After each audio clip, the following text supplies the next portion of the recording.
이 지진, 왜 이렇게 강력한 지진이 발생한 건지, 다른 나라에 미칠 영향은 어떤지, 우리나라는 어떤지 전문가와 함께 짚어보죠. 연세대 지구시스템학과 홍태경 교수 나오셨습니다. 어서 오십시오, 네, 교수님. 안녕하십니까. 이게 7.7 규모, 네, 미얀마에서 1950년대 이후 가장 큰 지진, 원자폭탄 334개가 터진 위력. 이게 어느 정도 강도라고 봐야 되는 거예요? 네. 우리가 겪은 지진으로 따져보면은 경주 지진 2016년에 규모 5.8이었는데요.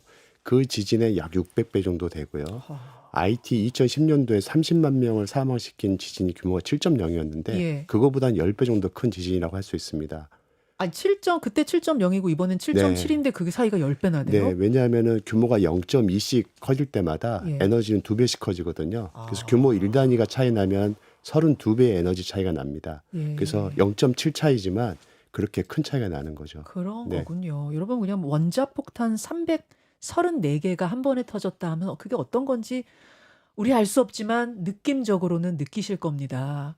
그러면 왜 지금 이렇게 큰 규모의 지진이 미얀마에서 발생했는가? 원인은 네. 뭔가요? 예, 인도판이 유라시아판과 북동쪽 방향으로 충돌을 계속하고 있는데요. 음. 이게 1년에 5cm씩 충돌을 하면서 많은 힘을 가하고 있습니다. 그래서 네팔 뭐 이런 데서 지진이 많이 나는데요. 예예. 그뿐만 아니라 이 인도차이나 반도 쪽에는 예. 남북 방향으로 사가인 단층이라고 한 1200km 되는 단층을 만들어 놨거든요. 바로 음. 이번 지진이 발생한 곳이 이 사가인 단층인데 음. 이 판들의 충돌의 결과로 만들어진 겁니다. 음. 그 결과 그중에 한 250km에서 지하 20km까지 구간이 네. 한꺼번에 부서지면서 지진이 발생을 했는데요. 어. 제2도시인 만달레이하고 한 30km 정도 떨어져 있었습니다. 예. 근데 거리가 워낙 가깝고 진원 깊이가 얕다 보니까 예. 피가 커진 거죠. 진원이 땅 밑으로 10km밖에 안 된다면서요? 10km는 시작점의 위치고요. 예. 실제 쪼개진 건 지표부터 지하 20km까지 다 부서진 거거든요. 그래서 예. 전체적으로는 굉장히 넓은 면적이 부서진 상황입니다.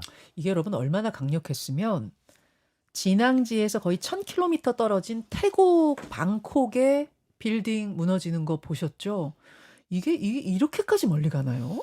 원래 지진파는 전 세계적으로 다 퍼지긴 하는데 예. 실제 방콕에서 측정된 지진동의 크기는 그리 크지는 않습니다. 어. 근데 이제 주목되는 거는 예. 이번 지진에서 발생한 에너지 가운데 예. 저주파 에너지가 굉장히 많았습니다. 저주파요? 네, 그렇습니다. 이 지진이 크면 클수록 저주파 에너지가 점점 많아지는데 이번 지진에서는 0.05헐츠 정도 되는 지진파가 굉장히 강력하게 발생을 했거든요.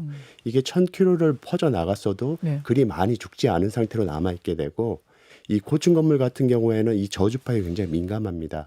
이 내추럴 프리퀀시라고 해서 자연 주기가 이 그 주파수하고 맞아떨어지게 되면 크게 흔들리는 현상이 벌어지고 공명 현상을 일으키면서 주저앉는 일이 벌어지는데요.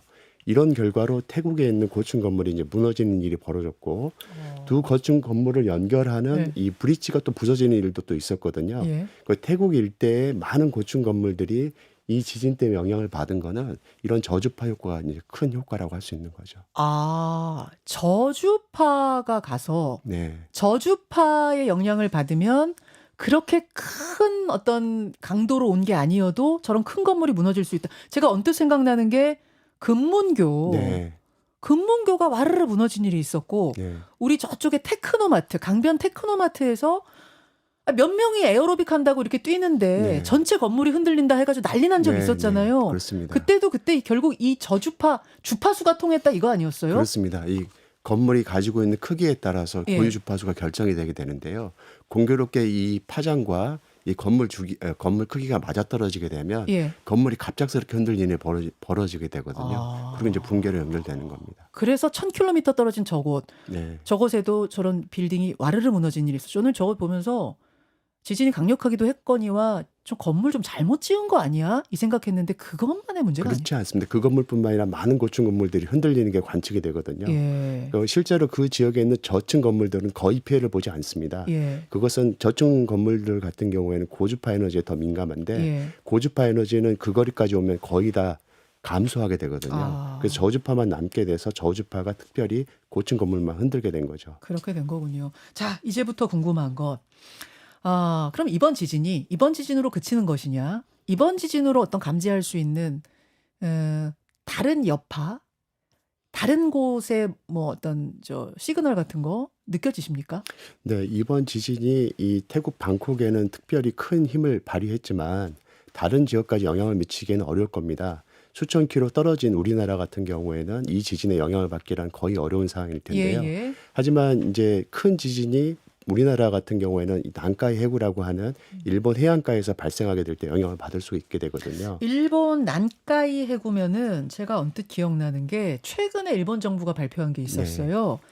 난카이 해곡에서 9.0 규모의 지진이 발생할 확률이 80%다. 앞으로 30년 안에 시기까지 못 박았더라고요. 네. 앞으로 30년 안에 난카이 해곡에서 지진 발생할 확률 80%. 근데 그 규모가 9.0. 네. 지도 한번 보겠습니다.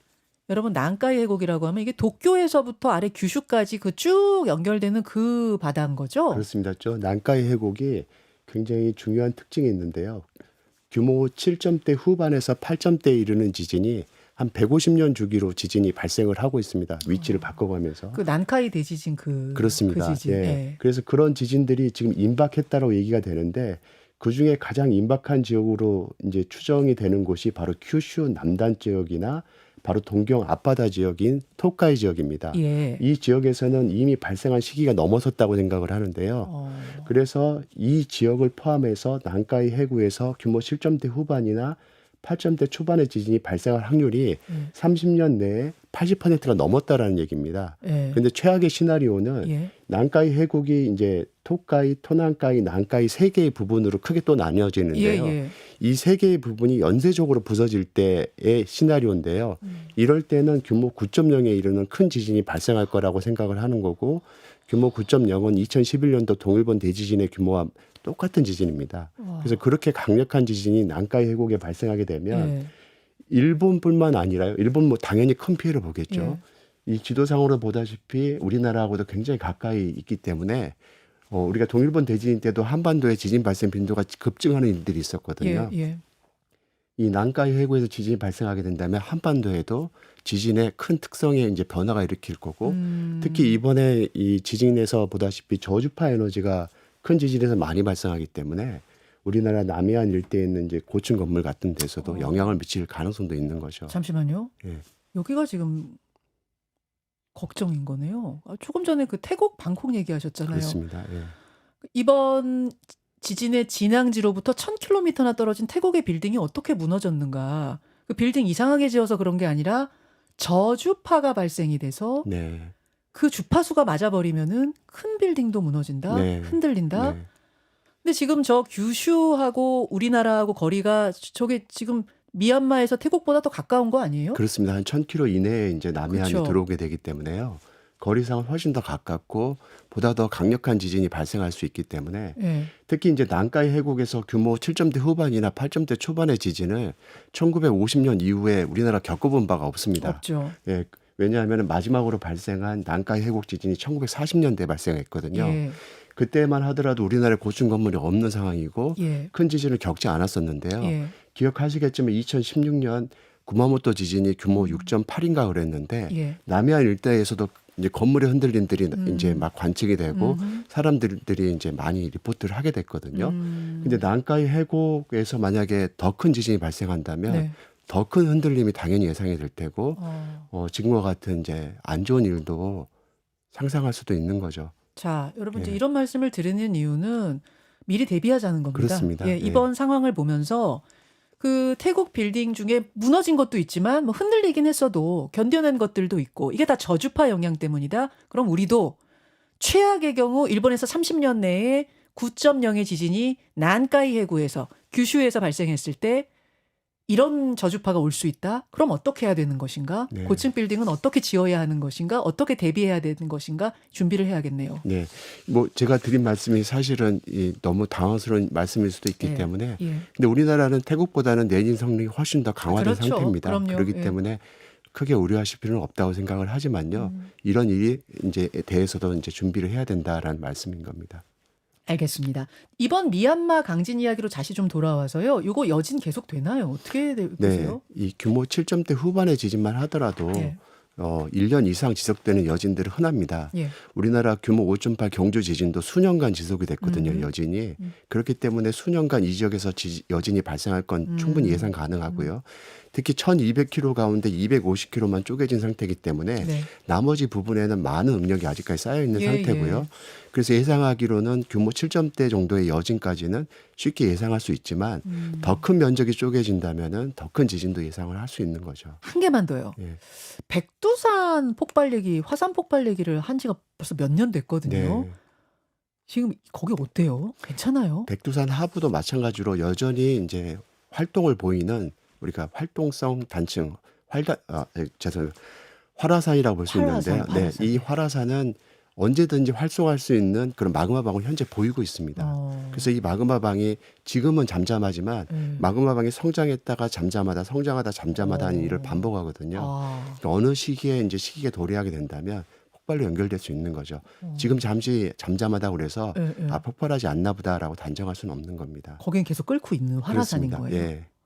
그게 이번 지진에 영향받거나 뭐 그러진 않아요. 그 걱정은 안 해도 돼요. 동일본 대지진 때 활동했다라는 그런 리포트들은 있거든요. 아. 워낙에 동일본 대지진과 가깝고 강력한 지진이다 보니까. 예, 예. 하지만 이번 지진 같은 경우는 워낙에 거리가 멀고 예. 규모가 상대적으로 적기 때문에 특별한 징후는 아직 관측되지 않고 있습니다. 알겠습니다. 여기까지 말씀 듣죠. 홍태경 교수님 네, 고맙습니다. 감사합니다. 김현정의 뉴스쇼는 시청자 여러분의 참여를 기다립니다. 구독과 좋아요, 댓글 잊지 않으셨죠? 알림 설정을 해두시면 평일 아침 7시 10분 실시간 라이브도 참여하실 수 있습니다.